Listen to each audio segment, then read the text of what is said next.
우리 공무원이 갑판 위에 끌려가서 3시간에서 5시간을 방치하고 있을 때 우리 국군이나 해경이나 정부가 뭐 했느냐는 문제죠.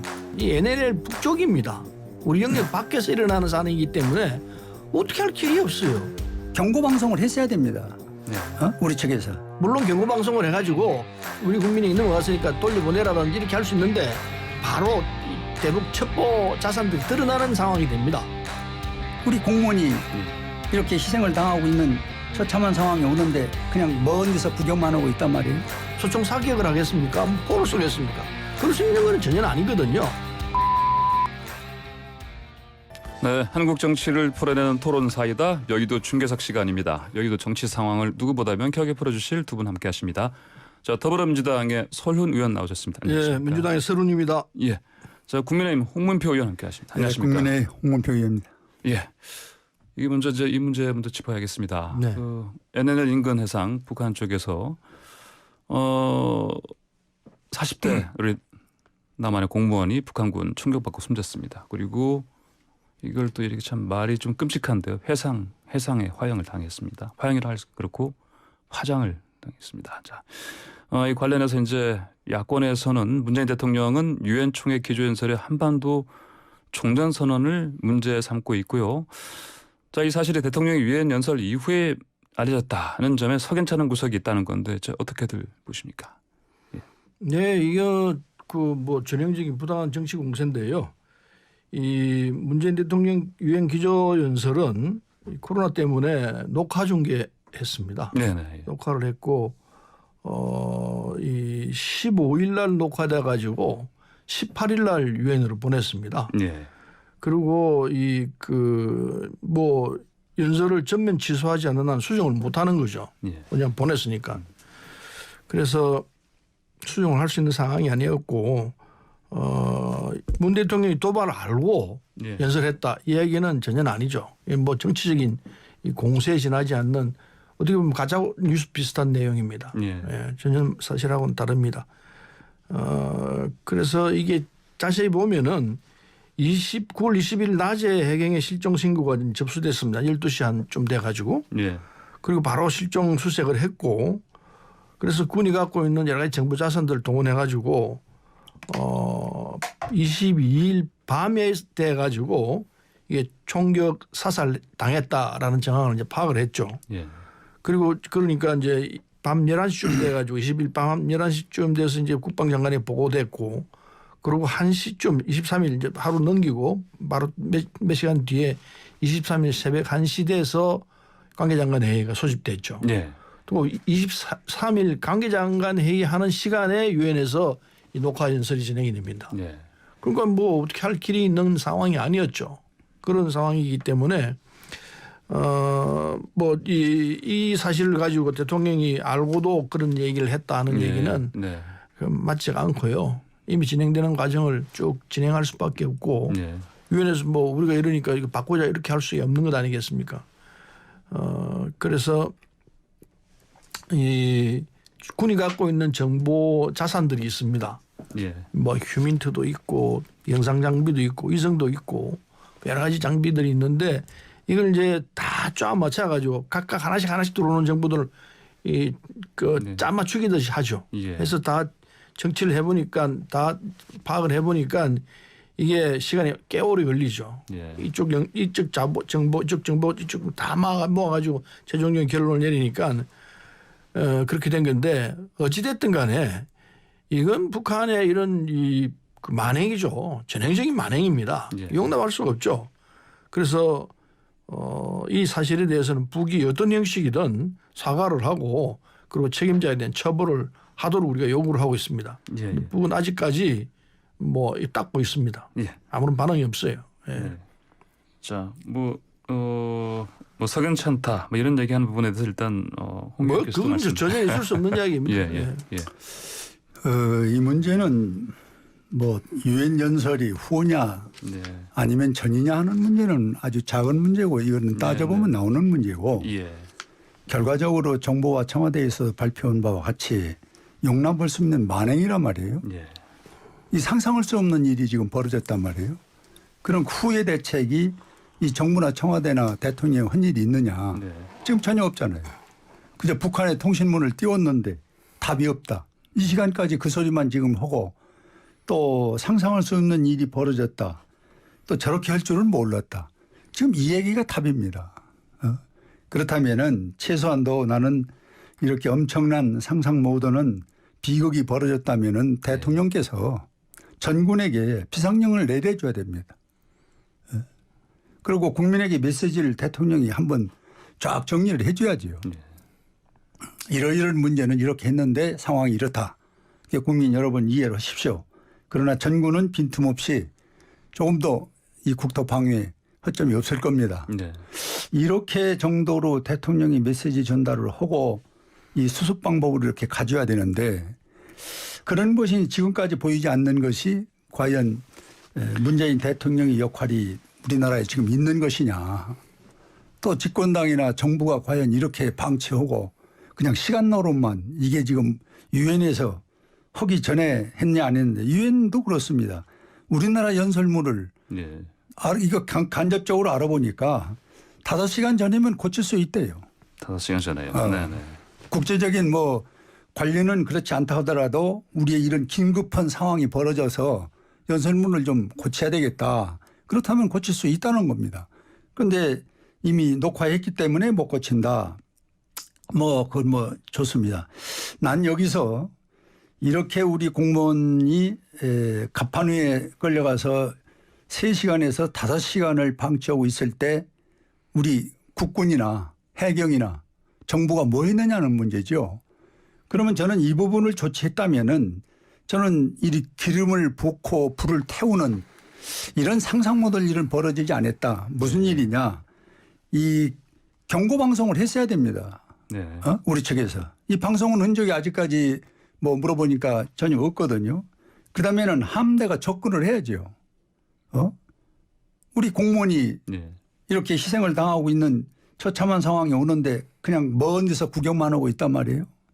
그다음에 정찰기를 띄워야 됩니다. 이런 작동이 됐다면은 저는 죽음까지 가진 않았다고 봅니다. 네.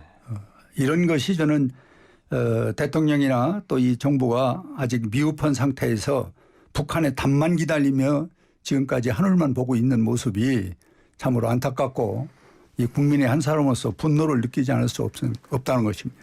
예. 네, 이게요. 예. 여러 가지 정황으로 정부 자산을 다 취합해서 판단한 내용으로는 월북한 사실입니다. 월북을 했는데 근데 이게 총사를 하고 그리고 물속에서 화형을 할 거라고는 이게 불태울 거라고는 예. 상상할 수 없는 이야기 아니겠습니까? 네. 이게 월북을 했는데도 총으로 가격에서 쏴주겠다라는 것도 이해하기 쉽지가 않은 부분이고 그리고 죽은 그 사체를 또 불태웠다는 것 이건 코로나 때문에 그랬다고 이해할 수 있는 사람들도 있다 그러는데 그렇다 하더라도 네. 지나친 이야기죠. 상식을 벗어난 이런 짓들을 했기 때문에 그리고 중요한 문제는 이 NLL 북쪽입니다. 우리 영역 밖에서 일어나는 사안이기 때문에 어떻게 할 길이 없어요. 그걸 그냥 그러면 같이 대응을 해서 소총 사격을 하겠습니까? 포를 쏘겠습니까? 그럴 수 있는 건 전혀 아니거든요. 그래서 지키만 보고 있었다 그러는데 내용 그대로 그럴 수 있습니다.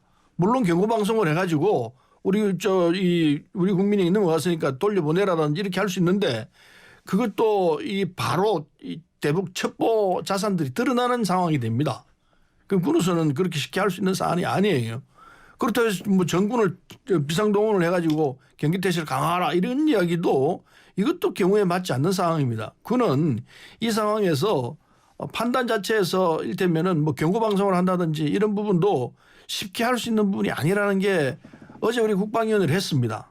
네. 밤늦게까지 국방위원회를 했는데 해보니까 내용들은 군이 약간 이 상황에 대한 안일한 판단이 있었던 것 같다는 느낌은 들지만은 그러나 NLL 밖에 있는 상황인데 북쪽에서 일어나는 상황인데 어떻게 할 수 있는 일이 있느냐. 여기까지는 충분히 이해가 이 가는 부분은 부분이죠. 지금 코로나 말씀을 하셨는데 북한의 습성이나 지금까지 태도로 보면은 북한은 월북을 했다. 얼마나 이것을 짜맞춰서 이 남한에 홍보를 하고 자기들 유리한 대로 했습니까? 이것도 코로나가 만약에 걸렸다면은 아마 얼마나 이걸 갖고 남한에 우리 대한민국의 코로나가 이렇게 형편없다. 뭐 이런 등의 홍보용으로 난 충분히 썼으리라고 보고 또 하나는 여기 이제 같은 건물에서 공무원들이 입이 이제 조금씩 열어지기 시작하는 거예요. 예.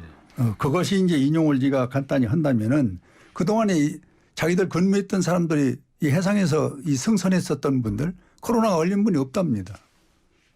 네. 그러면 그것밖에 믿을 수가 없잖아요. 사람은 쟤들이 총살해서 죽여놨고. 네. 그래서 주변에 있는 그 근무자들이 코로나가 걸린 사람이 하나도 없다. 네. 그리고 또 여기서도 또 가끔 그 뭐 이 저 온도 그걸 재고 이렇게 한답니다. 내부적으로. 그런데 이제 이 사람들은 이렇게 엄청난 일을 벌려놓고 한다 소리가 이제 코로나를 뭐 막기 위해서 이게 참 아니 그 우리 있을 수 측이라는 게 없는 북측이 일이지. 그랬다는 얘기죠. 북측이. 예. 아니 그러니까 북측이 그랬다는 얘기를 예. 우리가 그랬을 거라고 추측하는 그러니까 거죠. 그걸 인용해서는 예. 안 된다는 거죠. 상식을 벗어난 짓을 했기 해야지. 때문에 물론이지. 아니 그중에서 이제 방호복을 입고 접근해서 그렇게 했다고 하는 걸 보면은 지네들은 아마 코로나로 인해서 그랬던 것이다라고 변명하기 위한 수단으로서 했던 거 아닌가 하는 생각을 하는데 어쨌든 네. 확실한 건 우리도 알 수가 없죠. 그렇죠. 그래서 네. 나는 이 문제는 아까 얘기한 대로 대통령이나 정부나 이 수습할 수 있는 방법을 좀 단혼 조치를 좀 해줘야 되는데 네. 지금까지 이렇다 한 것이 없이 북한의 통신이 안 오고 있다. 이것이 답이고 이거는 있을 수 없는 일이다. 이것은 나는 우리 국민에게 보여주는 정부의 도리는 아니라고 보고 있고요. 네. 마지막으로 한 가지 말씀드리고 싶은 것은 저는 지난번 박광자 문제가 있었지 않습니까? 네. 그때는 우발적이라고 해서 사과도 못 받아냈어요. 네. 이거 지금 사과를 안 하고 그 사람들이 사과하겠습니까? 우리 태세가 중요한 거지. 이 사과해라. 이거는 저는 면피용에 불과한 거고 우리 태세를 정비를 해야 됩니다. 네. 지금이라도.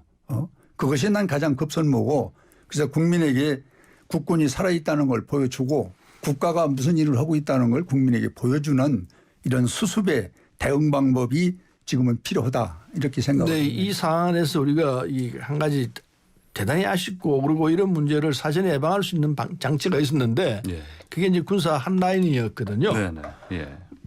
이게 있었으면은 우리 이 그 국민이 넘어갔으니까 예. 적절한 조치를 취하고 돌려보내달라. 네. 뭐 이런 통신이 됐을 겁니다. 근데 북쪽이 일방적으로 지금 한라인을 끊고 있기 때문에 예. 그런 조치도 안 되죠.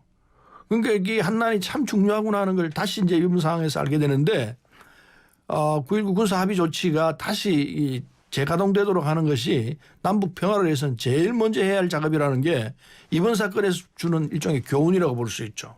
한라인이 통했으면은 이렇게까지 악화되지는 않았을 거라 생각합니다.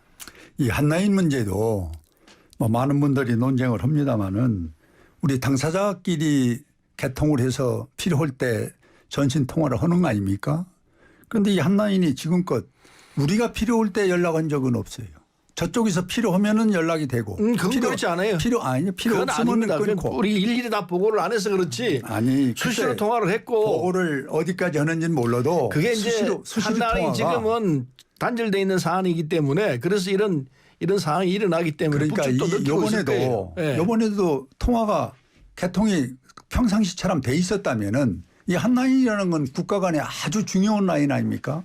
있었다면 이런 일을 방지할 수 있었단 말이에요. 지금 말씀하신 대로. 그런데 일방적으로 북한이 한라인을 끊은 거예요. 그러면 그쪽에서 끊어버리는데 이쪽에서 아무리 무슨 이야기를 흔들 답이 올 리가 없지 않습니까? 그래서 저는 한라인 이것도 좀 조정을 좀 하려면은 중립국이나 아니면 유엔 같은 어떤 국이 함께 이걸 운영하는 방법도 저는 조금 좀 점진적으로 나가는 방법이 아닌가 그런 생각도 가져봅니다. 네, 이제 한라인이 끊길 정도로 지금 남북 관계가 좀 악화돼 있는데 이런 상황에 사실은 또 그러면 앞으로 남북 관계가 뭐 당연히 더 악화일로로 갈 수밖에 없는 상황인데 그렇습니다. 이 상황에서 홍 의원께서는 이를테면은 남북한 당사장만이 아니고 중립 쪽, 유엔 쪽에서 이를테면 같이 할 수 있는 한라인이 필요하다 이런 말씀하신 것입니까? 예. 뭐 공동이라는 이름으로 국제라는 이름이 네네. 들어가게 되면은 네, 예. 북한에서 우리를 지금 보고 있는 이 만만한 것보다는 조금 더 네. 중요하게 생각을 해서 아마 이런 한라인을 좀 더 활용할 수 있는 기회가 있지 않겠느냐. 그런데 지금 같은 한라인은 예. 뭐 북한이 끊으면 끊는 것이고 방법이 없잖아요. 네. 그래서 저는 이제 이 대안으로 사안을 얘기하는 보면서 북측이 지나치게 이 과도한 잘못을 저질렀다는 걸 아마 북측도 알 거예요. 네. 국제 여론도 안 좋아질 것이고 뭐 이 물속에서 사살했다라든지 그리고 뭐 불로 태워 없앴다라든지 네. 이건 국제 상식으로 보더라도 말이 안 되는 소리거든요. 예. 이건 당연히 북쪽이 사과를 하고 우리가 그 상황을 잘 몰랐다, 죄송하다 이렇게 나오면은 의외로 남북관계도 좋아질 수 있는 소지도 생긴다고 봅니다. 그래서 북쪽이 지금 해야 할 가장 중요한 조치는 사과를 해야 한다고 해요. 예. 어느 세계에서 이런 사실에 대해서 이 규탄 안 할 때가 없을 거예요. 이제 아까 말씀하신 것처럼 고 갑과 박광자 씨 때 피살 때 박광자 씨. 박광자 씨. 박광자 씨요. 네. 박광자 씨 그 사건이 났을 때 사과가 없었습니다. 말씀하신 없었어요. 대로. 근데 만약에 계속해서 북한에서 사과 없이 계속 이렇게 진행한다 그러면 앞으로 어떻게 되겠습니까? 그럼 남북 관계는 예, 풀릴 수 있는 기회를 잡기가 쉽지가 않죠. 예. 그래서 북쪽에서는 판단을 잘해야 될 것인 거예요. 네네.